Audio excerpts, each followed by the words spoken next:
Hello and welcome to another episode of the Popcorn Dialogues podcast. I am your host, Rosh. And I'm your host, Nam. And we are here for The Boys Season 5 Part 2, which all culminated in a almost epic series finale.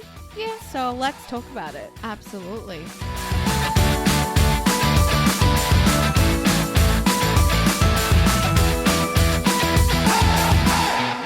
So here we are at the end of An era.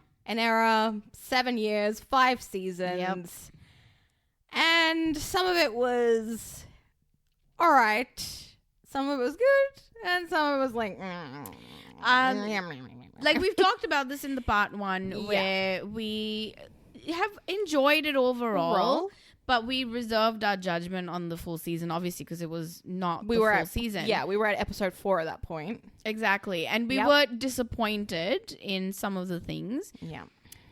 I personally, overall, now that the season's over, I can say it is probably the weakest season. Not probably. It is the weakest season they've ever had. Yeah. And I know a lot of people are going to say, but season 4 was the weakest season. Season 4 at least had a very clear-cut finale. This is what it is. And there was a lot happening. And there was a lot happened 4. in that season 4 finale that I don't think they really delivered even in season 5. Yeah. So, so I would also say that season 5 was not... I think in terms of like some really strong moments, it was better than season 4. But because I don't feel like season 4 had like really standout like dialogue or moment really.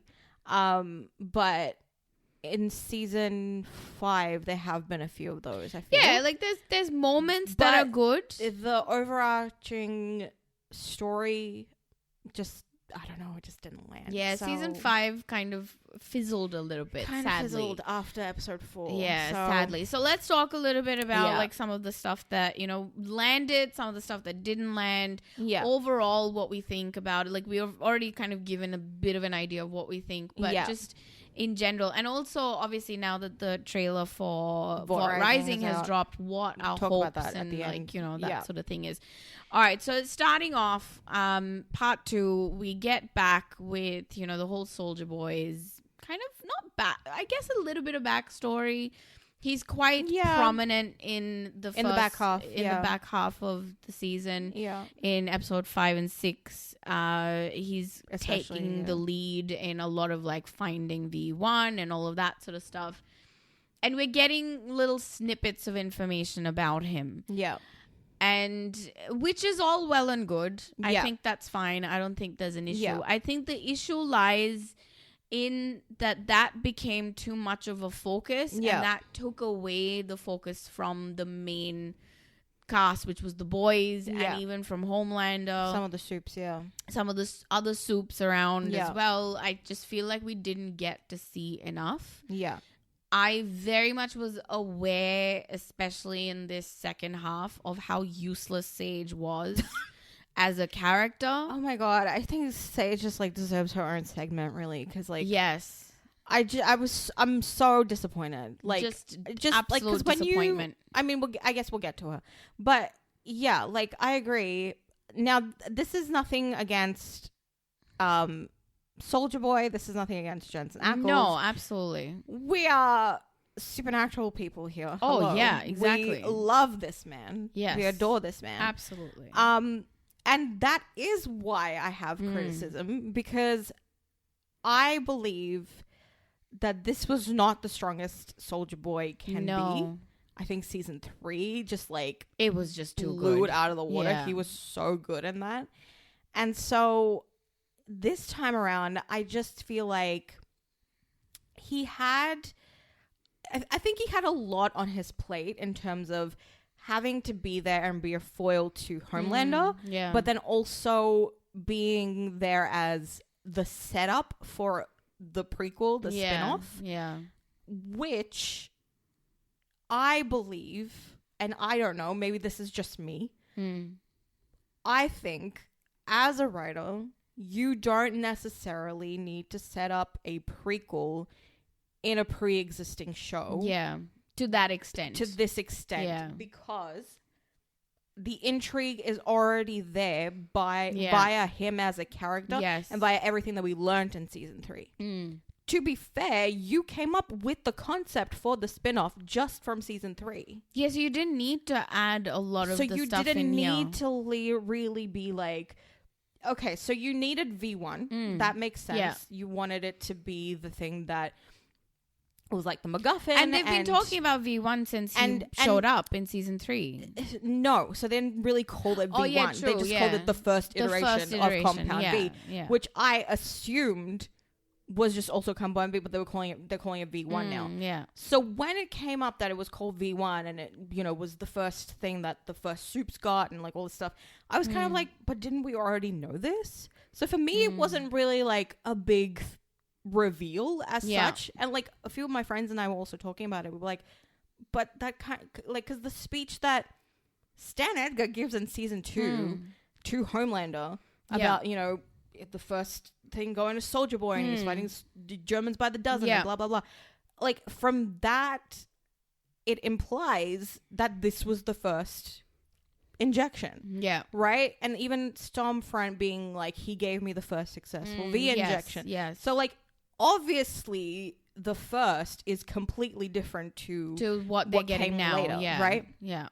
So, for me, the V1, quote unquote, was not like such a big reveal. Yeah. What was a big reveal is that the virus does not affect V1, which we learn in like episode 3. Yeah, right? like so it that doesn't was good. Kill the person who with has V1. Yeah. So then that is the intrigue, right? So that all made sense. I was glad that was all there, but I didn't think that we needed so much about the prequel and I don't even think it was that much if you really think about it, but because it got dragged over, I don't even want to say drag because that gives it negative connotations.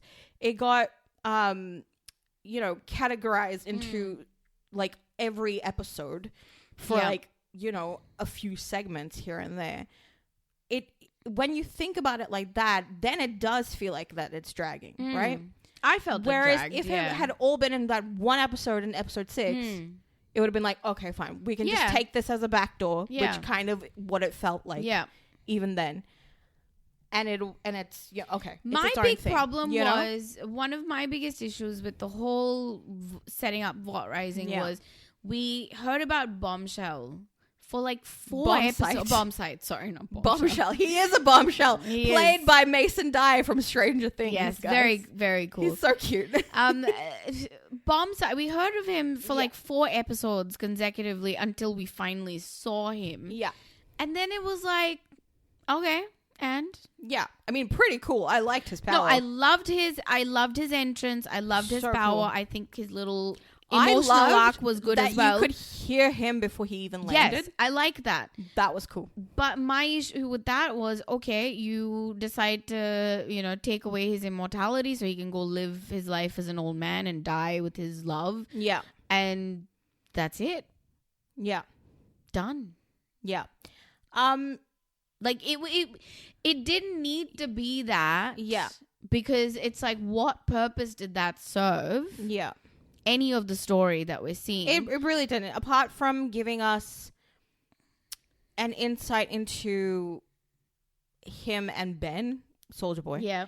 Robbie and Ben, which I want to come to a point like later, which is, it's not much of a point, but it's not relevant right now.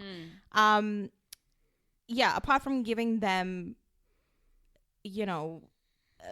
a look at them now as compared to back what then, they would have been, and where the relationship is now, and sort of giving an insight into what it might be, back in the 50s. So that was intriguing, and I think that chemistry is already great. Yeah. But yeah, like, it didn't serve anything because we get the name Bombsight when we get all of the soup names in episode 3. Yeah. Then we're in episode 4 where we go to Fort Harmony and, it's implied that the V1 is gone. Who's taken it? It's probably Bombsight. Then episode 5, they're trying to find Bombsight. Yeah. And then episode 6, he finally lands up, so like halfway 3 episodes we've chased this guy. So we've really heard about him for like 4 episodes straight and like been finding him for 3.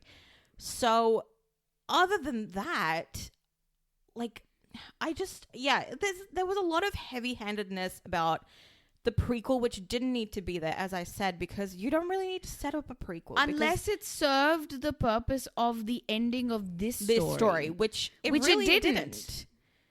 It really even didn't. Soldier Boy didn't serve the purpose of the ending of this story. Yes, because Soldier Boy gets put into cryo in like the first 5 minutes of episode 7. Which I'm like, what's the point of that? It was like, what was the point? Now, look, I probably am now in my head thinking, because we are getting a different spin-off called The Boys Mexico, where if Stan Edgar is now a CEO again, and if Soldier Boy is technically, still alive, but in deep freeze, is that going to have something to do with it? Like, are they going to bring him back? So is Jensen going to be on 2 shows? I know. Is he going to be in both the spin-offs? I have no idea. This guy is very busy. Can we give him some time off? I don't know. So I don't know. Like this, but this is like a rumor that's going around right now, and everybody's kind of having this thought, like, what did we leave him in the cryo for? Yeah, like what's the purpose? Either kill him off completely, or send him to all points nowhere, and he just never comes back again. My whole thing was, I envisioned that we would see Soldier Boy play a part in the end of Homelander, which it looked like was going to happen. It almost looked like that, because, like, honestly, him giving him the V, I was like, well, this is dumb, because especially with the whole reasoning of like, this is what Clara would have wanted. Oh, God. Because again, that's bringing in stuff about the prequel, which everyone was just like, this doesn't make sense, because he's never given any implication of having any kind of, I mean, sure, he was like with Crimson Countess, he was like, oh, but I loved you and blah blah blah. I don't think he knows what that is. I don't think you know what that is, but like, it's that thing of you're fed the line, so you're kind of you get brainwashed basically. So in that way, I can see with Countess at least. So now I guess we will see in Vought Rising, when it comes out next year, what that actually means, and we'll talk about it more when we talk about the trailer at the end. But yeah, like, I thought in giving him the V, he would realize his mistake. Yes. Because Homeland would have gone off the deep end, and we'll talk about him not going off the deep end a little bit in a second. And he would have been like, oh, crap. Now what do I do? Yeah. Okay, I guess I'm going to have to side with the boys. Yeah. And finally take this guy out. Yeah. Yeah. That's what I thought was going to happen. Yeah, like, I honestly thought that was going to, like, the way he hated Homelander was like, the flip-flopping confused me. It was so confusing, and I was like, it was confusing. This doesn't seem like, it doesn't seem consistent with his character. Like, so far, one thing we've known is, like, this guy, like, he makes up his mind, and that's how he is. Yeah. And he does not like Homelander. No matter what, he's just going to be like, even at the end, when he's about to leave, before Homelander chokes him out, he's like, I can't do this. You're just too weird. And like, and okay, fine, but then why did you give him the V? Exactly. Like, it just made no sense. And the Clara thing does not. You can't do that. You can't relate it to that, because I mean, the only excuse was plot. Yeah, that's all they wanted it for. It was just set up for Vought Rising, and so that is really where, I guess, the thing is, I can't even like completely hate it, because it did put some intrigue there, but it took away from our guys, which frustrated me. Because in a show that has been around for 7 years, 5 seasons, we don't need to set up the prequel like this to this extent. Yeah, we need to finish out these arcs the way that they deserve to be finished out. We deserve to see these characters go out however they're intended. Yeah. And we deserve to see, like, really interesting character moments. Like, finally bringing them around to the people that they have always meant to be. Yeah. Like, yes, they have flip-flopped. Yes, they have made mistakes, whatever. But coming around to the people that they have always displayed, even despite the stuff that they've done. That's what we deserve to see. Yeah. And I just don't think we got that. Yeah, I feel like, honestly, my whole take on this is that Vought Rising just became too big. Yeah. In this whole scheme of things. Yeah. And as a result, and I think what bogged down the whole like second half was the fact that we get the announcement of, you know, I mean, we already knew Vought Rising, but we get like, you know, more of that. And then we get the announcement that Gen V gets cancelled. Yep. And so like, that was really upsetting. That was upsetting, but also the fact that we get to see a couple of the characters from Gen V, like Marie and Jordan, but we don't get to see any kind of satisfying ending with that as well. No. Like, so for you to know that your show is ending, it's not even like they were partially involved in the fight at the end. No, they just drive a bus to Canada. Like, literally, they do nothing.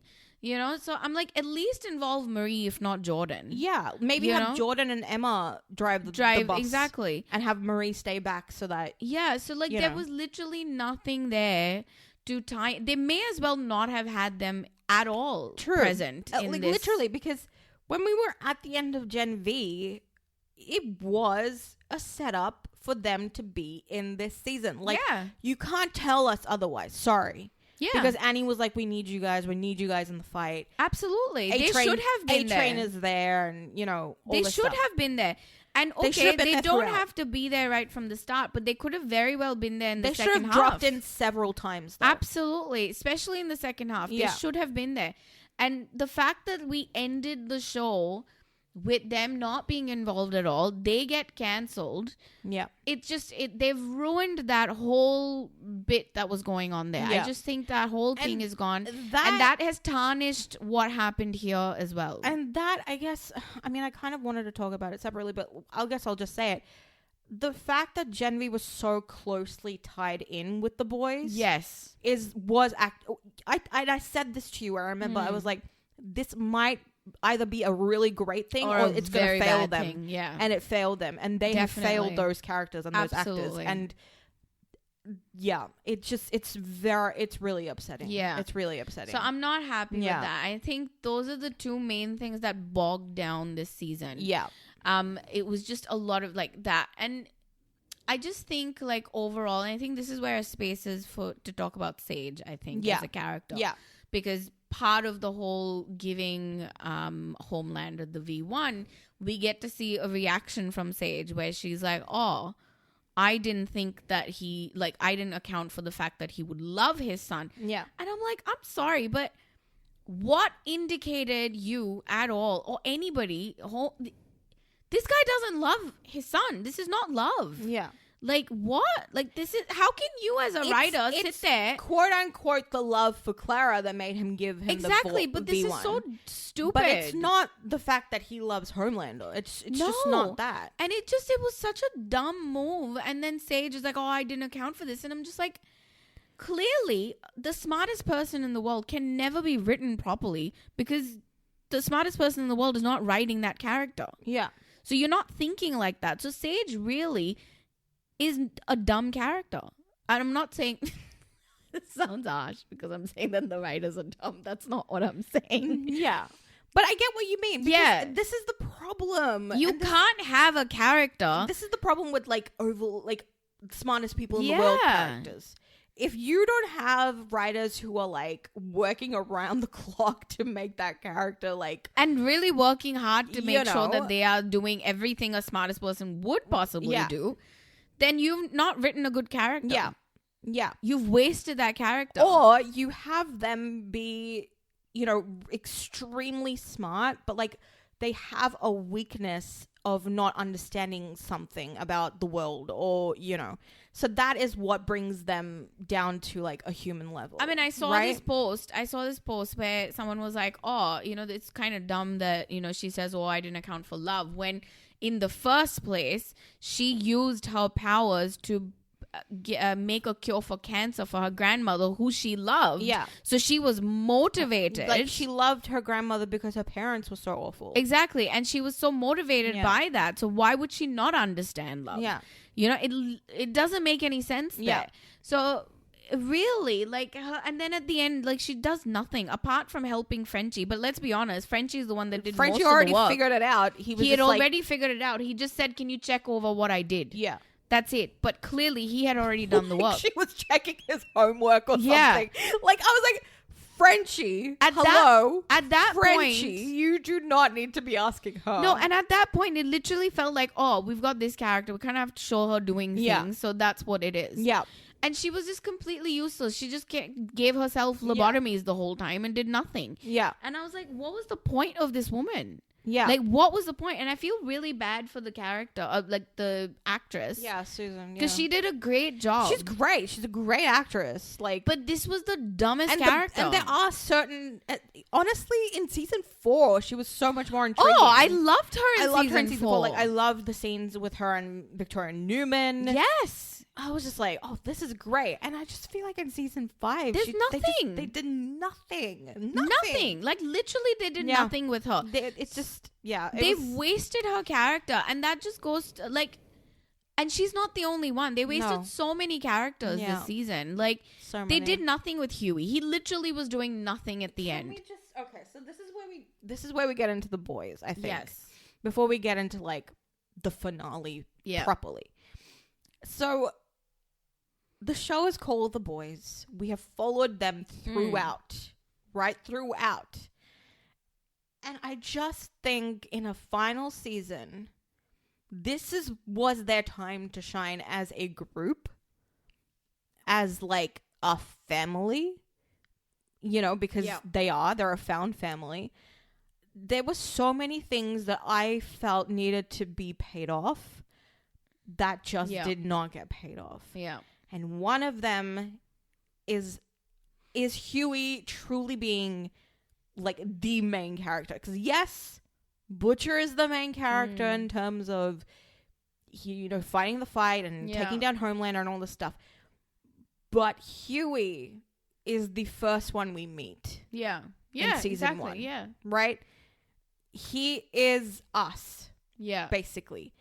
And he is the one who we should have been with throughout. Like, so I love that he's in this season and he has not given up the hope. I love that.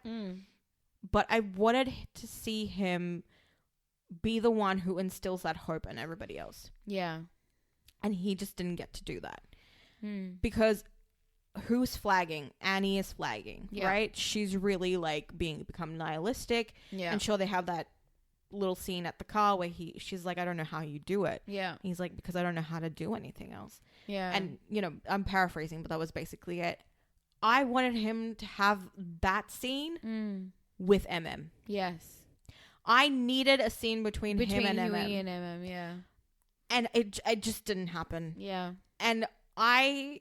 for a long time, for a very, very long time, have felt that Hughie sees, and I've said this several times in any of the Boys episodes that we've done, Hughie sees MM as the kind of man that he wishes Butcher would be. Yeah. Right? Yeah. That is the kind of man that he wishes Butcher could be. And I would have loved to have seen MM being like, I'm done, I can't do this anymore, and all this stuff, and then Hughie just being like, hold on. Yeah. You are the one who can't give up because you are the best of us. Yeah. I'm not going to let you lose hope. Yeah. I won't let you do it. And we just didn't get that. Yeah. And like, furthermore, we didn't get anything that like, I wanted like a scene between, so it comes out that Annie and Kimiko are not going to take the V1. Yeah. If they do find it. Because they don't want to live so long that they see everyone else that they love die around them.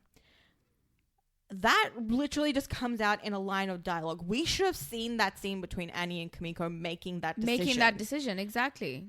Like, to be like sat somewhere, I don't know, in a field somewhere and just being like, we can't do this. And also, more than anything, these are your two female characters and you haven't given them agency to actually speak for themselves and have that conversation between themselves and make that decision and go, we are not going to take this and let them voice that. No, you had male characters voice that for them, and I don't like that. No, I hate that. It almost was like a second thought. And like, I truly believe something, I don't know, the writers hate Annie. The writers hate Annie because she did nothing this season. And I was so disappointed. Now, one thing could be that Erin's had her struggles with an autoimmune disease. True, that could be a thing. But that was during the filming of this, not prior, when they would have been writing the season. So it's very clear that they wrote this season as it was. But it might just be that they've made changes. No, you don't make changes so drastically like that, where she's basically doing nothing. Yeah. You know? So it just, I was like, how could they take a character like Annie, who was so amazing in season 1, 2, 3, like, and they just did nothing. There's nothing for her. The thing is, now this is the thing. Let's talk about this. None of them did anything. No one did anything. Let's be honest. None of MM didn't do anything. MM did nothing. Like, literally nothing. Hughie didn't do anything. Yeah. Butcher didn't do anything. Butcher, who we all thought at the end of season 4 was going to go ballistic to the wall, ballistic crazy. Because he did nothing. He's beat up and he's like, you know, got this power and all this stuff. I'm sorry, but like, where was the craziness? Where was nothing. No. He was crazier in season 4 than he was in this. Yes. Like, really, he did apart nothing. From the first episode where I was like, oh, damn, because I really thought they were going to go somewhere with it. And he killed his dad. Yeah. But that's it. I was like, whoa. And then that was it. That was it. Did nothing. None of them did anything. All of that and still been able to show him like the tiniest bit human with Tara. You could have still done that, but he is like absolutely awful to everybody else. He literally did. None of them did anything. So that's my issue with this whole season. I felt like nothing happened. Like, the whole episode would go past and be like, what happened? Yeah. Like, literally, the needle did not move in certain episodes. At least for the boys as themselves. Yeah, like nothing. And if it did, it literally moved to like episode 7. Yeah. And that's where we get the whole thing of, we're gonna try and use Kimiko to do become the nuclear blast. And like, that should have been the entire thing. Like, once you figured out that you can't actually use the virus anymore, you've been like, okay, hold on. Because we only get Butcher watching the old Soldier Boy tapes and trying to figure out something. And then we get one line of dialogue where him and Frenchie are working on something, quote unquote. And we never see anything again. And then in episode 7, suddenly Kimiko is in the uranium lockup thing. And she's screaming in pain. And we're like, what the hell is happening? And they're like, oh, we're going to try and use her as the nuclear blast, like Soldier Boy. I'm sorry, what? We should have had this from like episode 4. Yeah, like halfway through at least. We got nothing. Like, dude, I'm telling you, I maybe you feel a little bit differently, but I honestly would watch an episode and go, what happened? Like, nothing happened that entire episode. Yeah. And yes, I enjoyed watching it because you're still watching, like, you know, because a show that you enjoy that you and love, characters the dynamics that you love. And everything. But at the end of the episode, I'm trying to sit there and go, what? How did the story progress? It hasn't. No. We still are referring to this bomb site guy. We still haven't seen him. We've visited a couple of things. We still don't know what V1 is. Like, literally, there were like 3 episodes in a row where it was the same plot line. Yep. You know? And that really, really bugged me. Really and it frustrated. Really bogged down that entire season. Yeah.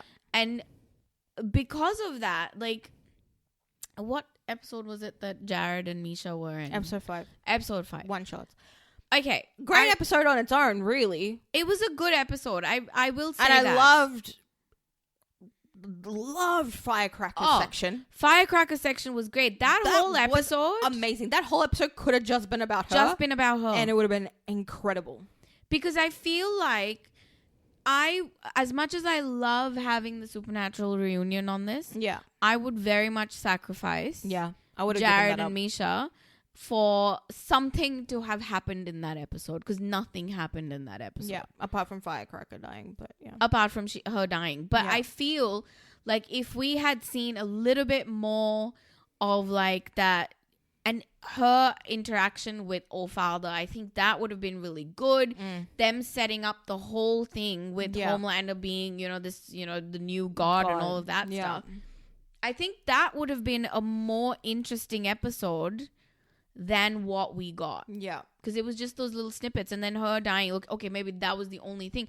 But again, what impact did that have? It had no impact on anybody. We barely even said her name after that. Exactly. No one even reacted. Nothing happened. Yeah. So really, her dying, as much as I was like, oh, that's interesting, it didn't push the needle. It didn't push the needle. In any way. Didn't do anything. And that's really sad, because that scene might be one of my favorite scenes in the entire show, between her and Homelander at the end in the apartment. Yeah.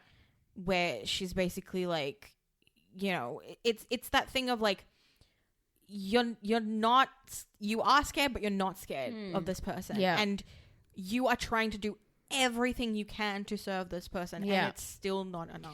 And the other issue is with the whole thing with that is you have built up Homelander as like, oh, now he's God, right? Yeah. He's considering himself God. And he does that to Firecracker. That should have amped up Homelander's crazy. Yeah. But that doesn't amp up Homelander's crazy either. No. At that point, after that episode, Butcher and Homelander should have been like almost like identical. No, and Homelander after that point should have been, I am literally going to destroy anybody. Yeah. Destroy a town. Like, it sounds awful. But at this point, he should have lasered at least one. Like, they're talking about the people that, needed to be whatever, who weren't believing him and stuff. He should have done that. He should have gone in that room and lasered them all to death. Like, I'm sorry to say this, and it sounds awful, sure, but we need to see we need to see crazy. If you really want us to have the scorched earth moment at the end where, evil is defeated, then show the evil. Yeah. Like, I don't know what you were trying to do in terms of like, this really showed to me that you were too scared to go all the way. My whole thing is, was their CGI budget really tight? Because there was barely any laser eyes. There was like nothing. Homelander was not doing anything. The most was like when he got the V1. Yeah. And his laser eyes were like to the sky. The theme of this season was nobody did anything. Yeah, including Homelander. Like including Homelander. Because everyone was like, because they were like, oh, he's going to do something really terrible. Yeah, but he didn't. But he didn't. Apart from beat up his son. That was horrific. Horrific, yeah. But it should have gone more. Like, it should have... That's what I'm saying. Like, we got these little crazy moments, right? That bit with Ryan. The bit with Firecracker. Yeah. That should have amped him up, but it doesn't amp him up. He gets the V1 and at the end of episode 6. And he does nothing. And he does nothing in episode 7. Like, he did not go insane. No. I was like, what are we waiting for? I really... just... Again, nothing. Like... the whole thing would be like, oh my god, he is on V1. He's going to go crazy. No. Killing people. Nope. He was just the same. So when he loses his power, it really doesn't make an impact. Well, I will say it did. I mean, no. In terms of like the patheticness, sure. But like taking away that power from someone who has... The ultimate power. Yeah. And yes, he's done horrible things throughout the series, but we needed to see it just go so uncontrollable at the end. So that when that power goes away and then he becomes that pathetic mess, it's just absolutely... satisfaction. Because it was kind of just a lukewarm satisfaction. Let's be real. Yeah. Like, we didn't get to see the worst that he could be. And that's what I mean, like the worst of the worst. Like, it should have just been like him lasering, like how he has that vision of lasering the crowd in season 2 and then it doesn't actually happen. It should have actually happened. Yeah. like in this season. That should have been foreshadowing for this season. Yeah. He should have just like blasted an entire crowd of Starlighters. And it just didn't happen. And it's so frustrating. Yeah. It's so frustrating because like we just did nothing with any of, like, we didn't do anything with MM. Yeah. I think the most that we really got in terms of like closure was Frenchie and Kimiko. Yes. And their relationship. Yes, that's not true. Really as separate characters. I think Kimiko, they kind of did let her down this season because with the whole her being able to talk now, like, sure, hilarious lines, but not really anything of substance. No, nothing. In fact, every time she needed to say something that was really, truly meaningful, she reverted back to sign language. Yeah. You know? Yeah. Which that was a very conscious decision. I liked that, yeah. By Karen. And I think she talked about it recently in a podcast. And she was like, reverting back to the sign language was like, she's like, it felt really comfortable for me because that is the Kimiko that I know, because she was so different in terms of her talking and saying these like, you know, crazy things. Yeah. That it was difficult for her. So when she would revert back to the sign language, it was like that Kimiko that she knew, and it was her communicating with Frenchie in the way that she, you know, the only way that she could with him. Yeah. Because that's specifically theirs. Was theirs, yeah. You know? Yeah. So that was really important for her. Yeah, no, I liked that. That was good. And I don't know, I haven't heard the full interview, but she was talking about how the pieces of dialogue that were in sign language were originally written she was supposed to speak Japanese. And Kimiko has not spoken Japanese since she was like 6 or 7 because she went mute at that point. She doesn't have language, yeah. So she went mute at that point. And Karen was like, because her own Japanese is sort of dwindling a little bit, because she's like, I haven't been home in so long that back in so long that I'm forgetting things. So she's like, I had a very purposeful conversation with Kripke about it, and he was very receptive to that she would say it in English. That she would say it in sign language. Sign language, okay, yeah. So that was the thing. So I don't know that it was like Kripke who wrote that those dialogues, because he didn't write an episode this season. Okay, he just oversaw everything as showrunner. So yeah, I don't know that he wrote those specifically. So that's something that I guess a new writer didn't really understand. So that's a little bit frustrating. But yeah,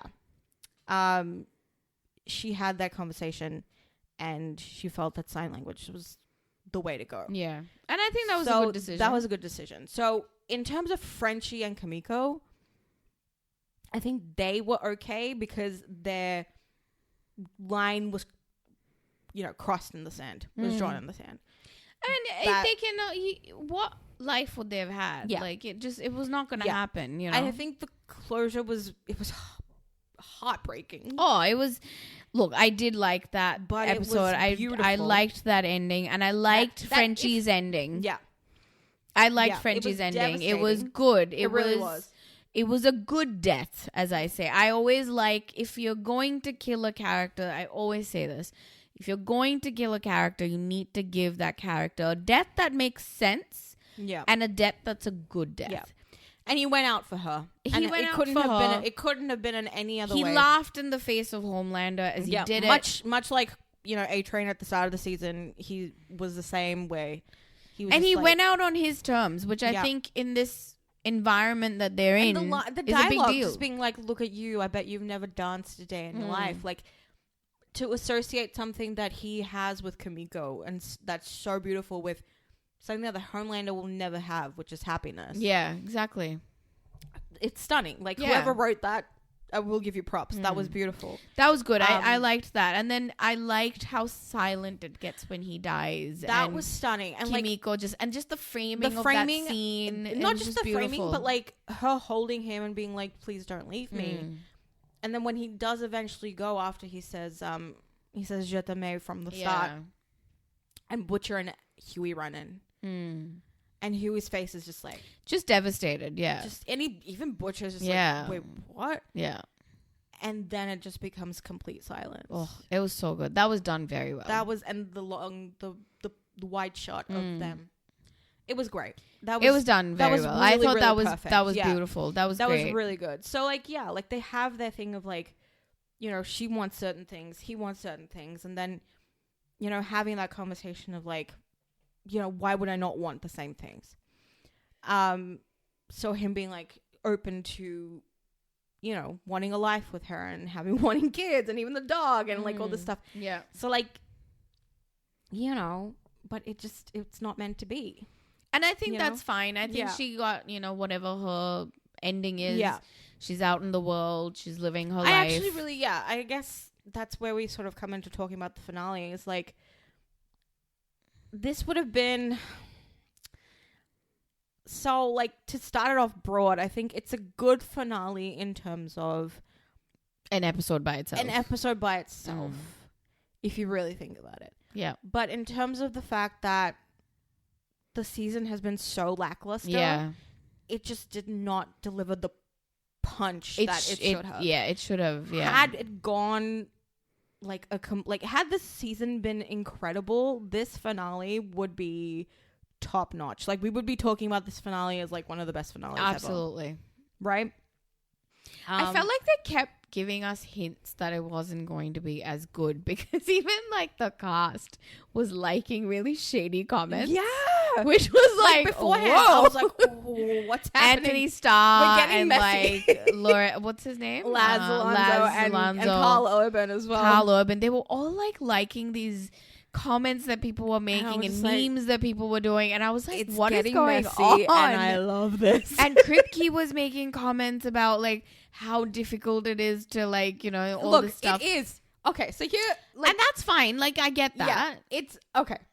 So he's right in terms of saying that ending a show is the hardest thing that anyone can do. Oh, absolutely. Right? No one's ever going to be happy. It's the dialogue from Supernatural where he literally says, Chuck says, and it's basically Kripke, I guess, saying, any chapped ass monkey with a keyboard can poop out a beginning, but endings are impossible. Seriously. You try to tie up every loose end, but you never can. And, And honestly, I would not be surprised if they all had Stranger Things on their mind as well. Because that was the biggest show in the world. Way bigger than The Boys. But that only ended this year. True, but I'm just saying, because all of these comments and things came out after that. So I wouldn't be surprised. Now it's kind of they probably saw that. It was all right, let's downplay everything. Exactly. So that no one is yeah, because Stranger Things didn't do any favors to themselves. I love the Stranger Things ending. Yeah. You love the Stranger Things ending. But a lot of people did not like it. Yeah. And I think a lot of it was because they hyped it up. Yeah. To the point where a lot of people were like, oh, but this isn't the whatever. Yeah. And so I think maybe they took a little bit of a page out of that and were like, oh yeah, whatever, maybe, I don't know. Yeah. But I think just as a ending, it wasn't bad at all. No, I don't think it's a bad ending. I would say it was good. It's a pretty good ending. It was a good ending. Objectively, it's a pretty good ending. Objectively, they tied up a lot of loose ends. But there still are some loose ends, which I'm like, No. There are some loose ends. I didn't tie up everything. They gave us a few satisfying moments. I loved the ending for Deep. I think that was great. The Deep. Okay, so my whole thing has been when is this guy going to die? When is he going to die? Why isn't he dead? What is happening? Yes. How is everybody dying before except him? And I'm just like, what is happening? And then so when the whole thing happened that the sea rejected him in episode 7 by Xander the Hammerhead Shark, voiced by Samuel L. Jackson. Amazing. Brilliant. Amazing. I was like, oh, this is going to be good if this is what happens. And then sure enough, Annie fights him. She drags him to the sea. She throws him out there. And he just gets attacked by sea life. I loved that. And all of them yelling, justice for Ambrosia. That was so Can I just funny. say, justice for Timothy too. Yes. Why were we not talking about Timothy? Exactly. He got eaten by the deep. Exactly. Like, I think that his and ending was just very satisfying. Impaled by an octopus tentacle. I think the Deep's ending was very satisfying. So good. For a character that was so deeply evil. Yeah. I loved it. I loved it. It was great. Yeah. But it had good moments. I liked Ashley's ending as well. I thought that was finally okay. The turn happened. Like, I liked that she didn't die. Yeah. I like that she didn't die. I like that she ends up helping them at the end. It's not much, but what she did save their lives. It was I kind of wish it had happened a little bit earlier. Yes. But then considering she's so wrapped up in... I think she was too wrapped up. Public persona. Yeah, exactly. That she couldn't have actually done that. Yeah. To rebel. So, it was a lot for her to do that. Yeah. And so this was the only way that she could, and she did it. And she did it. I thought that was great. And then got impeached. And then got arrested and impeached. I loved that. I thought that was brilliant. You know, like just desserts. Absolutely. You know. I loved Oh Father this season. Like, oh my god, I wish we had him earlier. Just give a moment to David Diggs. So good as Oh Father. If we had him even halfway through season 5 when Ezekiel dies, so good. Comes in, season 4. Sorry, for season 4 when Ezekiel dies and he could have come in. I think that would have been so good. So good. We needed more time with him. He was so good. He was excellent. I really enjoyed him. Because you really get the impression of him really believing. Whereas Ezekiel just did it as a front, you know? With All Father, he was such an interesting character, and I wish we had time to explore him a bit more. You know, because again, as you said, like, I think he really did believe. He did believe, and but that's why he kind of is like he struggles with the whole thing of Homelander wanting to be God. You know, he's doing it because he kind of has to. Yeah, and he needs to save his church or whatever. He doesn't have any money. Yeah, not because he's like, ooh, you know, taken by the light, like by the world and all this stuff. No, it's just he does it because that's the only way he can get the message out. Exactly. You know. So it's like, I get that. Yeah. I wish we had seen a little Raise bit more him of up him. Is such a bop. I can't even. Funny. I have been listening to that. Oh God. Like, it's so blasphemous. It's so blasphemous. But I love that song. It's so good. Oh, it's so good. I just equate it to like Jesus Christ Superstar. Like, true. It's the same kind of thing. I just think like, my gosh, for him to come and then do a song is like so good. And so Christopher Leonard is the music supervisor, right? Yeah. Who was also the music supervisor on Supernatural. They wrote the song together. Oh, him and David. Yes. Oh, nice. Yes, that's yes, so yes, good. Yes. So that's another reason to stream on Spotify. Yeah, that's really cool. Yeah, nice. It's so good. So I really liked him. I wish we had more time with Loved him. Our Father. I think he was great. I would say I liked overall Hughie and Annie's ending. Yeah. They end up together and they're having a baby. I think that was nice, you know. And although everybody's really like going on about the fact that the baby is named Robin after like I know, and I'm like, it doesn't make sense. It really doesn't. Like I'm not so like everyone's like having a real problem. I don't have a major problem with it, but I think it's a bit silly. But it is a little bit strange. It's a little bit silly. Like I get that it's that thing of.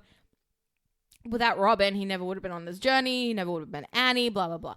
Okay, fine. But, like, there is no correlation between Annie and Robin. She didn't even know Robin. Yeah. Like, it would have been different if she had also known Robin and had some kind of connection with her, you know? I would have thought that maybe the baby would have been a boy and he would have continued the Hugh. His dad, line. Exactly. I think so that would be nice. He's Hugh Senior and the baby would have been Hugh Junior. Like, come on, that would be cute. Know. But no. I think, look, I don't have an issue with it. But like some people have a real issue. I know, people have an issue with anything. Yeah. I was like, what? Okay, fine. It's a little bit weird, but sure. I think it's just a bit silly. Like, they would name the kid Robin. Loved their ending. I think they were great. Kamiko finally being Marseille. I know, that was was nice. And they're getting the dog that they want, and she's eating the mandolin. Oh my god, nah, I can't. I want to talk about Butcher. Because I want to talk about Butcher. I want to talk about MM. too. Yeah. But I want to talk about Butcher because one of the things, like, obviously he dies, right? Yeah. Now, I am personally not happy. Him dying is not the issue. No. He had to die. He had to die. He dies in the comics. He dies in the comics. You know, he had to die. That's not the pretty problem. much the same way Hughie kills him. So I don't like that because in the comics it makes sense. It's different because he went so crazy. Exactly, but in this he doesn't, and killed the team before Hughie kills him. Yeah, so in the comics it makes sense, right? Yeah, but in this it didn't make sense, and I wish it hadn't been Hughie because now Hughie has to live with the fact that he's killed Butcher. Yeah, and look, Hughie's more stable than Morris. Let's be real. True, and he's justified it very well in his mind. Yeah, he's been through a lot. But and I guess that's that thing of like when you are married to someone that you love, have a really supportive partner, you build a life for yourself that you are able to deal with really harsh things when you have someone to lean on. Yeah. So in that way, I understand it, but I just. That is something that you have to live with for the rest of your life. It would have been different if Butcher had completely turned, if he had killed everyone and Hughie was like the comic books, right? That would have been different. Yeah. But the fact that Butcher didn't do any of that stuff. Yeah. He didn't. Yeah. He completed his mission. Yeah. He killed Homelander. Yeah. Ryan is unharmed. Nothing happens there. Yeah. Like, why? Just because... Okay, yeah, Butcher would have released that. This is the thing. If Butcher had released the virus and then Hughie killed him, then it would still make sense. But he, like, okay, you can say that he did it to stop him from doing it. Yeah. And okay, fine, whatever. I just personally don't like it. Yeah. I don't like that. It's something that I've been really grappling with too. It's just like, it's so...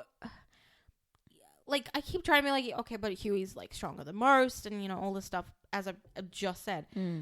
But that, again, it's just... It's taking the life of a friend. No. Someone who's, like, a brother to you. Sees you as their little brother. Exactly. He literally says, as he's dying, you really are the spitting of Lenny. Like, oh, my God. They could have still had that scene without having Hughie kill them. Because... Honestly, what I thought was going to happen is because he's standing in Vought Tower. I thought as he's about to release the virus, the security's going to come and they're going to shoot him or whatever. Something's going to happen. Yeah. That would have made a bit more sense to me. Yeah. You know? And then Hughie's there. He would have had his moment with Butcher and Butcher dies with Hughie with him. Right? Yeah. I just think that would have... Because then Hughie can live his life with a clear conscience. Yeah. You know? That's what it is. So I don't like that. I'm not a fan of it. Yeah. And I don't know what other people are saying. What are people generally? I don't know. I think a lot of people... I actually don't know what people are saying about that specifically. I think people are just more like very emotional about it because it is a beautiful scene. It is. It is a great scene. With him again, like Butcher against the pillow and then the sun coming up. Yep. I really love that scene. I literally was just in tears. I was like, I can't believe it's actually getting me. Like it actually got me. Butcher's death, again, was, and this is where I always say, good death. I feel like his death is inevitable. We know it's going to happen. It's not something we're fighting against. We've been prepared for this for a long time. It was either going to happen in the battle with Homelander or it was going to happen some other way. Yeah. But he was always meant to die. So I don't think that was ever a surprise. But my only other thing I would say is maybe for Butcher, it's better that it's Hughie doing it. Yeah, and not someone else. So for him, his own peace of mind, it's like as he goes, it's like someone who loves me and who I love is the one that's doing this to me. Like nobody else. And there's no animosity there. To basically save me from myself. Yeah, and there's no animosity there, you know? Yeah, I guess but if you look at it from Butcher's point of view, from Butcher's point of view, maybe. Yeah. But I feel like that would have still been more impactful if Butcher had gone a little bit crazy. You know? Yeah, gone as crazy as we were promised. Let's exactly. Be real. And then Butcher's like, you know what? Thank you for releasing me from this madness that I'm in. Now I can be with Becca and be at peace. Because that's literally what it is. You know? In the comics, he's gone so mad with all of this that when Hughie shoots him, he literally thanks him for doing it. It's a relief. Yeah. Yeah. And that would have been fine because then it absolves Hughie as well. Yeah. Because it's not like, oh, I've killed him. It's more like I've released him from his own prison, basically. Yeah. You know? So if they had done that, if Butcher had gone step full crazy, then that ending would have made sense. You know, but because he didn't, it kind of I didn't like that. So as beautiful as that scene is, as emotional as it is, I don't like that. Purely for the fact that Hughie's the one that does it and Butcher doesn't go full crazy. You know, but otherwise I think that was good. I liked MM's ending as well, to a certain extent. I don't necessarily like the fact that he's back with Monique. I don't think she deserves him, to be honest. Exactly. I like that he's back with his family. I like him being back with her only for the sake of Janine. Yes. Because Janine and him are very precious. I love that. So, but yeah, Monique, I'm like, girl, you were with that Homelander dude, Todd or whatever, and now you're back with that. Nah, sorry, get out of here. Yeah, I was like, okay, really? Fine. I'll give you girl? Only because MM is happy. Only because MM is happy, and I love that's fine. I love seeing it. But I did like the fact that Ryan ends up with him. Okay, so here's my thing. The concept of it, yes, fantastic. Had they ever had a scene together? Exactly. Thank you. So, okay, here's the thing. So, in season 4, Butcher does ask MM to be like, if something happens to me, you get him away from Homelander and you raise him, right? Yeah. And MM just kind of like, raise him. How would I do that? Like, you know, I can't even raise my own kid right now because I'm not in her life. Yeah. You know, at that point in season 4. So, and then it just kind of like fizzles out. Yeah. Like nothing happens with that. And so I can see that this is an extension of that. That's fine. That makes sense. However, if he had ever said 2 lines to Ryan, exactly, even beforehand, and even within the episode, they could have had a conversation. Right? Like, kid, I know you... Just something. You know, if you want to go out there, you go out there. But... You've got a home with me. You've got a home with me. It's your decision. I'm not going to force you. It's up and then to Ryan goes, I'll come with you. Yeah. Just that. That's as all a conversation. I wish we had seen a conversation. Like, especially like after he says to... And I okay, so here's the thing. I really liked Ryan having a mind of his own. I liked that. And just being like... to Butcher, because Butcher's like, you know, it's over. We can start, go and start fresh. Life. Yeah. We can start fresh, whatever. And he's like, but you're not a good person either. Like, I hate my dad, but you're not good either. But you're not good either, and I can't be around that. So him making that point was very fantastic. Good. I liked as Ryan walking away. Underutilized as Ryan was this season, and that is a big tragedy. He really should have been a main character. That scene was really good. Yeah. I will say I enjoyed what little of Ryan we did get. Yeah. I like to see that struggle that he's kind of struggling with. And he is very clear about how he feels about his father. I was very happy that he didn't flip and flop. No. He knew who Homelander was. Yeah. He knew he needed to be stopped. Especially after the beatdown. Oh, absolutely. Especially after that. But even before that. Before that show, but I think... before that, even he's kind of like, he was hoping, but he knew that it was that thing of like when Butcher was like, oh, you're gonna have to kill him, he's like, I don't know that I can, like, that's my dad.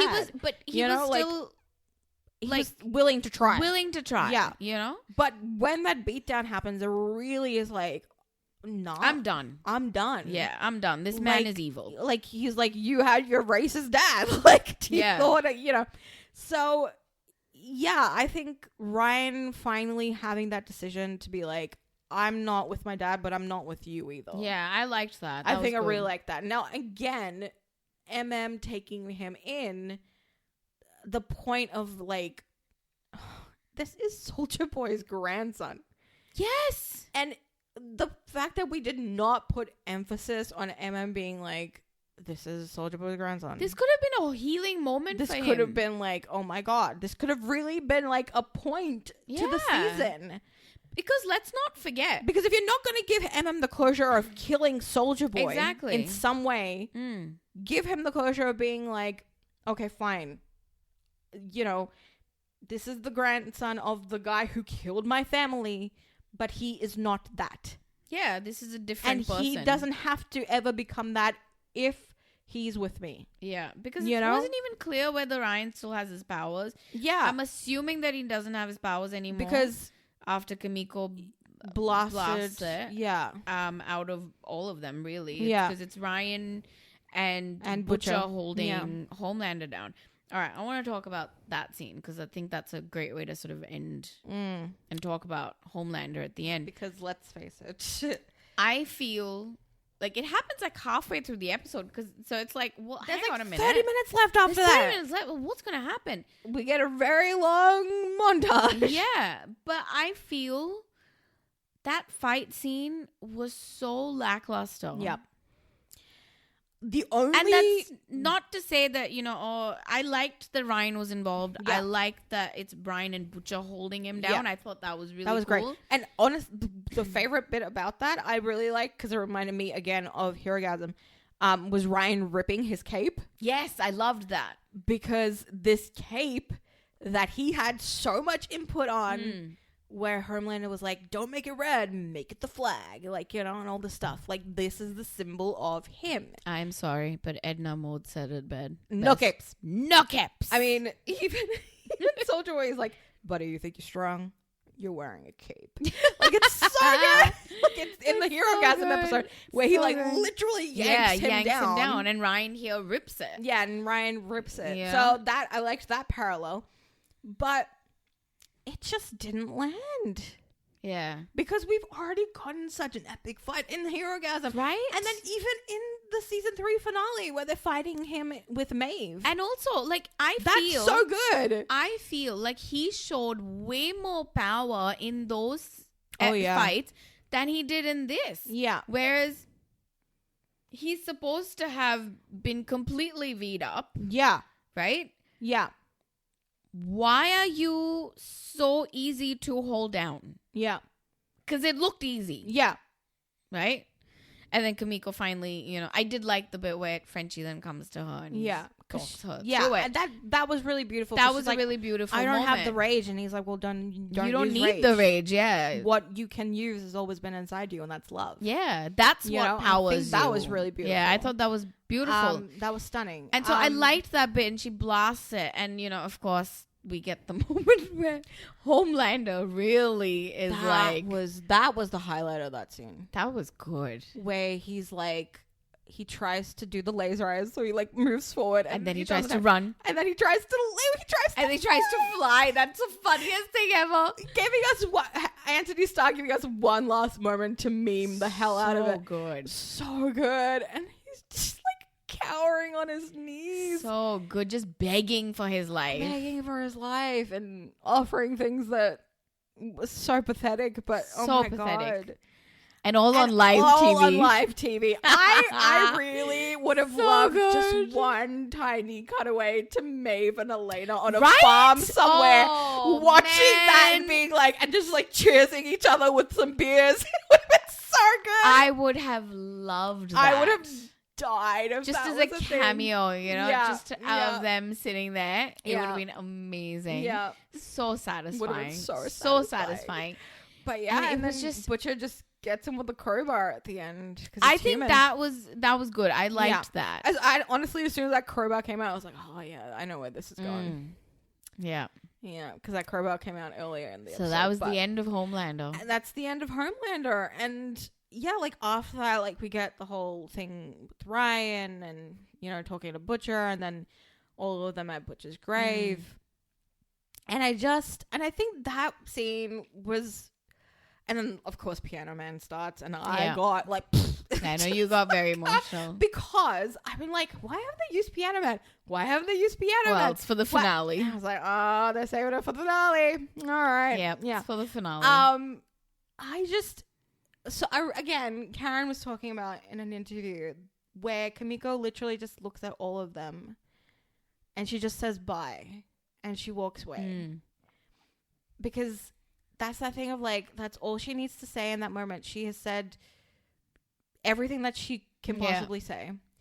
That's the last thing she says to them. And then it's up to her to keep in touch. Not even that she keeps in touch. Like she was talking about, she's like, I don't think that she necessarily sees them much again ever. She probably doesn't. Because she needs to have her own life. She does, yeah. She needs to figure out who she is. She doesn't know who she is. They are part of, as much as, you know, they are family and, you know, that they are part of a very painful part of her life. Yeah.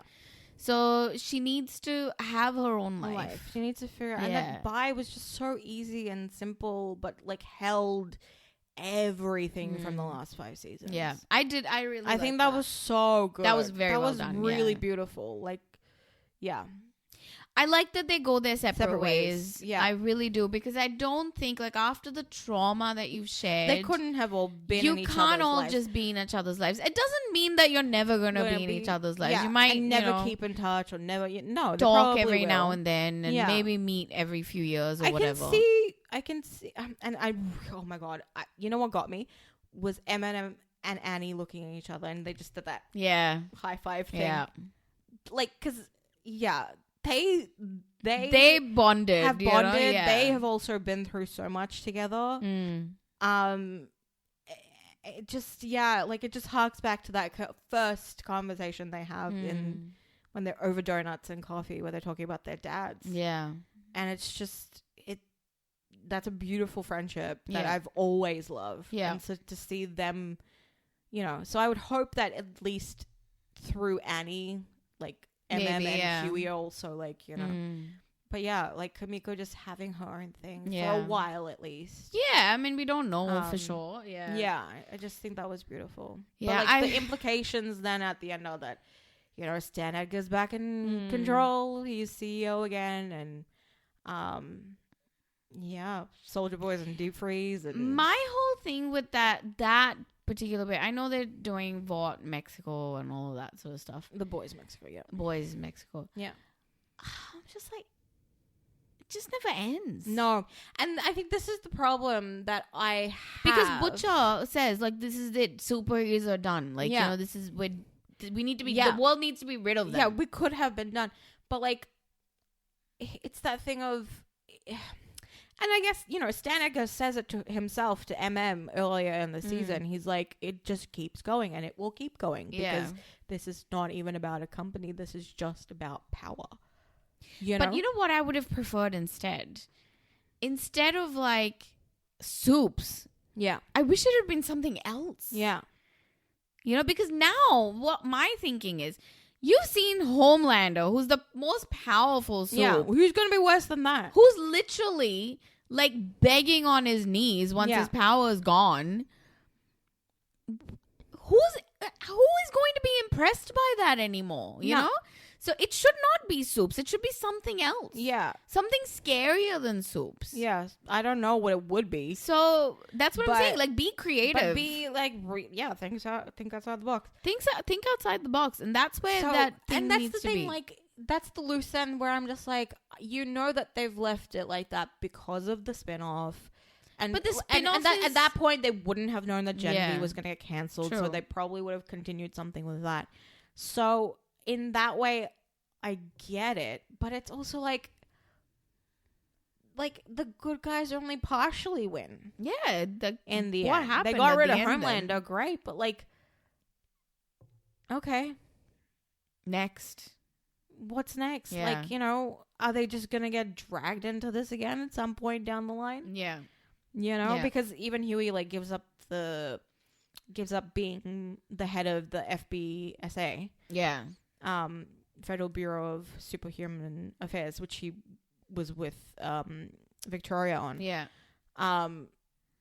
And that was kind of like, oh, if he takes it, does that mean he's going to be part of the spinoff or something? But like, he says no. But then it's also like, well, okay, down the line, are you going to change your mind? And are you just going to start the cycle again? Yeah. So I don't know that, like, I feel good about it ending in terms of that. I agree. You know? Yeah. So it's like, okay, we only got a partial win. We got rid of Homelander. Yeah. But, like, the world's still the same. Yeah.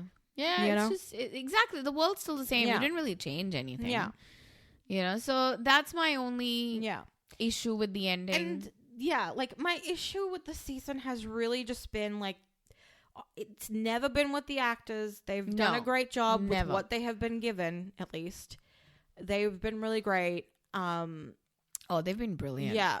And brilliant. It's really just been with the writing, because honestly, I've just gotten the impression that they have had this image in their head of Butcher and Homelander fighting for so long. And you've already given it to us, let's be real, in season 3. Yeah. But you had this 5-year plan and you're like, oh, wait, no, we have to hold back on Scorched Earth. And so then you hold back on it, but you lose all of the impact and momentum by giving us a season that really didn't focus on that and focus on, like, Homelander going berserk and Butcher going insane and, like, all this stuff. So when we do get that image, it gives the impression that you've had this in your head the entire time and you've written just backwards from that. Yeah. For the entire season. Yeah. And been like, oh, we need some Vought Rising setup, so let's put that in. You know? So that's the frustrating part about it. Like, it didn't feel like a strong, cohesive season. Which is sad, considering, like, throughout, right from season 1 to 4, it's been so strong. Every season has been good. And I get that some people didn't like season 4, but it's still a good season, though. But there are really strong points in season 4. And when we were watching season 4, I will say, like, I was like, oh yeah, you know, this is not. But now in retrospect, looking at all 5 together, season 4 is a good season. Yeah. You know, there's a lot happening and it makes sense for a lot of the stuff that's happening in that. Yeah. Considering what's been happening in 1, 2, and 3. Yeah. You know, so I think it's a good season. Yeah. I think overall thoughts, like, in terms of, like, it's such a good show. I will say, like, The Boys is a good show. I will never regret having watched the show. This show has it's really, a good show. It took like, I've always been like, oh, I love the show. But, like, it really took the rewatch before season 5 to be like, oh my God, I love this show. Yeah, same. I love it so much. Like, it has given us so many just great moments of just, like, the characters, but also, like, thinking points and, like, I guess the positive of the finale is that it does end on a little bit of hope. Oh, absolutely. Yeah. You know, that, okay, the world is still the same, but these guys are around. I guess that's the takeaway. It's like humans they will can do anything possible. You know, like, the world fundamentally never changes. And that's a big message. Like, the world fundamentally doesn't change. But what does change is humans can do things that they never thought that they could do. Yeah. To fight for the things they believe in, to fight for others, to make a world, whatever horrible place that you're living in, to make it slightly better. And even that's good enough. And just do what you can. That's a great message to end with. I think that's a very hopeful message. Yeah. And that's a very encouraging message, because a lot of times it's like, oh, you have to change the world and, you know, everything has to change. And I'm kind of contradicting myself as well, maybe a little bit there. But I think that can be a very intimidating message. Yeah. That not everything has to be a complete revolution. Even small little acts of rebellion and standing up matter. Yeah. You know? And they don't have to be to the scale of, you know, big violent uprisings. It can be small things. Yeah. You know? Yeah. Just small things about speaking out, helping others, standing up for yourself, standing up for others. Yeah. Those little things count. Yeah. And fundamentally, the world has never changed and it never will. No. Yeah. Because humans will never change and never will. But individuals and groups who come together, who believe in the same things, who have values, who love humanity, will do things that sometimes can be questionable. Yeah. But ultimately will somehow end with some good. Yeah. You know? Yeah. Yeah. Yeah. So I think it does have a good message. Yeah. This show, God, it's been so great. And, like, as much as I get frustrated with Kripke sometimes. Oh, yes, I have to admit, the man's a good writer. He's good. He's very good. Yeah. Yes, this was a little bit of a... Look, I take it as this, right? Yeah. We had 4 solid seasons. One had to be a bit wobbly. Sadly, it was this season. Sadly, it was season 5. And everybody's going to say, no, it was season 4 instead. No, it's 5, guys. No, I think it's season 5. Just watch season 4 again and you will understand. But, okay, so, yeah, as we're finishing up, we got, originally, it was leaked footage of Vought Rising, first look. And I was like, oh, damn, don't tell me we're going to have to talk about it like this, because I could barely hear anything, barely see anything. I was like, it looks great from what I could tell, but I don't know. And then in Act of Rebellion, they dropped it.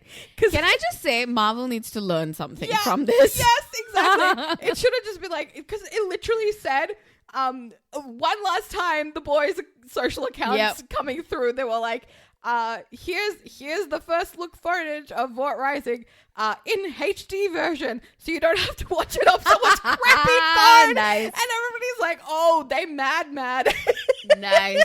Burn. Oh, that's funny. It was so great. So before we talk about Vought Rising, shout out to the boys' social media accounts. You have given me so much life over the last 7 years, guys. I don't know who you are, but you are brilliant. Can I just say, they are literally the best marketing that any show can have. Vought International having its own that any thing. show can have. It is so good. Amazing. I don't know where they're going to go, but I hope they go far in life. Really? I hope that their pillow is always cold on both sides.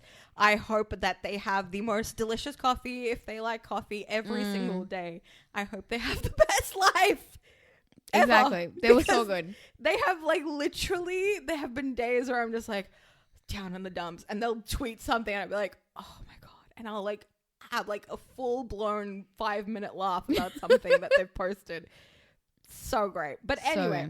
Vought Rising. Vought Rising looks amazing. It looks good. Because, with the whole Ben and Clara thing, Soulja Boy and Stormfront, or Liberty really, thing where I was like, oh God, are they going to tell us that they're in love? And oh my God, I don't like this. Yeah. And I was like, oh geez, and I've been excited about this thing for a long time. And then suddenly I was like, well, I'm like 5% less excited. Yeah, I know. You got a bit nervous. And then the footage came out and I was like, oh my God, this looks so good. It does look good. Great. It looks good. It looks gritty. Yeah. It looks very film noir type, yes, but it does. Color. Which, I mean, if they had made the whole thing in black and white, I kind of would love that. But anyway, it looks fantastic. I have this thing where I feel, and I hope, and I don't think it will happen. I really hope it's a single season. They are intending it to be multiple seasons, so I don't know. And this is the thing. So now with with the Boys Mexico, and then this, it's kind of like, is it going to be tied in? Is it going to be multiple timelines in Vought Rising? Because with him being in Deep Freeze, is it going to be like a Better Call Saul situation where he's kind of narrating present day, but narrating the past from present day, and then it's it's set in the past, but then there's flash forwards to the present. Is it going to be something like that? I don't know. I really can't. And you can't tell from the footage either because it's all 50s. Exactly. Right? Yeah. It doesn't look like it's got anything to do with that. So I'm kind of hoping no, because Better Call Saul does it so brilliantly, and you need writers who can really pull that off. And that's not to say that they probably can't, but it's just that thing of it's very intricate. It's very hard to do. I don't think it'll be that. I honestly, think it's that, but there's a lot of people who are kind of sort of saying the similar things. And when something like that happens, it generally it's kind of lands somewhere in the middle. Somewhere in the middle. So I don't know. However, it looks great. It does look good. Yeah, like I said, gritty, very film noir. I'm getting the impression that there's stuff going on at Sage Grove, which used to be Sage Manor apparently, instead of Centaur. And there's a very Isaiah Bradley sort of thing going on where it's a do we know who this character is? No. Do we have a name? We don't we don't have a name. So he's V'd up on V1, obviously. going around like attacking people. So I'm guessing he's like patient 0. Yeah. You know, kind of like Isaiah was. In terms of the serum. So that would be interesting. And that then, like, will be interesting. Like there's like an FBI, CIA investigation going on, because we've been told that there's sort of like a murder mystery situation going on as well. So I guess they're sort of involved with that. And then we've got our original Payback. I don't know if they're going to have the same name, or like they're going to have like a different name, because we know Payback is the 80s group. But this is like Private Angel, obviously Soldier Boy, Bomb Sight, Torpedo. Torpedo is the one in the blue. Yeah. Yeah. Okay. Yeah. And then Liberty, obviously. So I don't know if they're gonna be original Payback, or there'll be something else. Or there'll be something else. But yeah, it looks great, and I already kind of get the impression that not everything is as it seems between Soldier Boy and Liberty. There's that line where he says, I want to help. I want to fight for the flag. Yeah. I want to be a hero.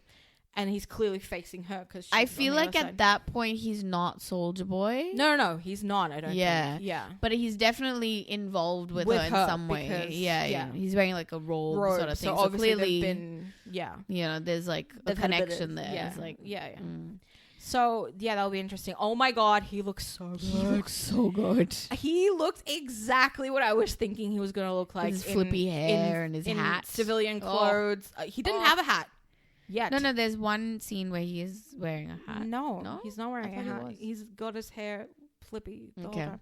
But, the suit looks great. Like, oof. Oh, I can't wait to see the others in their civilian clothes too. I was like, they're gonna look incredible in the 50s. Exactly. It's gonna be good. And I like that it said like 1950. Yeah. Like, so it starts early, so we'll still get like 40s influences. But hang on a minute. So if it's 1950 and he was in World War II, that means that 1950, if he's saying that to Clara, I want to be involved, fight with, then that means that's a flashback. Most likely, because he was already beat up for that. Yeah. So in that moment, true. That's probably a flashback. It's probably a flashback, because so maybe what's happening in the 1950s is obviously after the war. So he's already on V. So we'll probably get like a bit of back and forth in that. Yeah. Unless it starts off in the 1950s and then goes backwards. Maybe. To explain what's going on in the 1950s. Or it could be that they're going to start... Because 1950s is really when they started making the transition from it all being militarized to becoming like consumerism. And what American at the time being like rising up and becoming a conglomerate. And all so it'll be interesting to see that. That's going to be really interesting. Yeah. And if he's saying, I want to fight for the flag, clearly that's that conversation of like, maybe he's already V'd up there, but he's not doing anything. Yeah. And he's like going, we know from like the past of the boys, basically, where the legend's like, he only arrived on like for the photo op like 2 weeks later after D-Day, so like it's this stuff that we've been told about him. But now we're going to have that thing of like what his impression of himself has been. Yeah. Because so far we've been told by everybody else. It'll be interesting to see what that's like. It could just be. What was he actually like? Was he genuine? Like, was he someone who really wanted to? But the company's so like, no, you can't not just fight. The company, but even everybody around him being like, you're the rich kid. You stay in your lane. And even him being like, I'm the rich kid, I can come in and be like, like whatever. And like, obviously we've got that thing from this season where apparently even his brother was like, he had a contentious relationship. So like what everybody else's impression of him around him is as compared to his own, I think it's gonna be interesting. It'll be interesting. Yeah. I'm looking forward to it. I'm looking forward to it. I've come back around. I'm like, oh, I'm excited now. Yeah, no, I am looking forward to it because it'll be interesting. I think it'll be interesting, and a lot of people are not gonna watch it, and that's probably gonna be their own fault if it works. So yeah, let's hope it works. Yeah. I hope it surprises everybody. Yes, and that's coming out 2027. Yeah, and they're saying early 2027, so it better be January. Well, clearly they filmed everything. This finished filming like ages ago. Yes. So I'm like, you don't know that. You don't need like over a year for VFX. Yeah. So hopefully it's like. So I really hope like when that comes out, it's gonna be good. I'm excited about that. I'm a little bit sad. I'm sad that The Boys has ended. I really genuinely enjoy. I came in late. Yeah. In this show, in the game, I think season 3 is when I came in. I have been here, but you've been there since day one. Day one since New York Comic Con, where they released that first footage of Madeline Stillwell in like a promo being like, we make heroes super. Oh yeah. And like, welcome to Vought International. And I'm like, what is this? This looks interesting. And I saw Chase Crawford and the thing. I was like, Chase Crawford, what? Like, oh my God. And I've been intrigued since. And then the trailer came out, and I have been here since the start, and I've loved every minute of it. So this is like one more show that's added to our list of like favorite shows. And yes, it didn't go out the way I thought it was going to go out. But is this going to be on our rewatch list? Up till season 4, yeah. Yeah. Season 5 I'd just skip. Like I thought of like the good bits and that's about it. Yeah, true. Yeah. True. Well, I hope you guys enjoyed this episode. If you like to continue following us, please do so on our socials. Yeah. And if you are listening to us on YouTube, please follow, subscribe, and like. Yeah. And if you're listening to us on our podcast, please follow us on there as well. And once again, we apologize for being a little bit late. But you know us by now. Yeah. And we haven't planned what our next episode's going to be. Yeah. Yet, but we will be uploading our next episode soon. Yeah. So please stay tuned, and in the meantime, talk to you next time. Bye.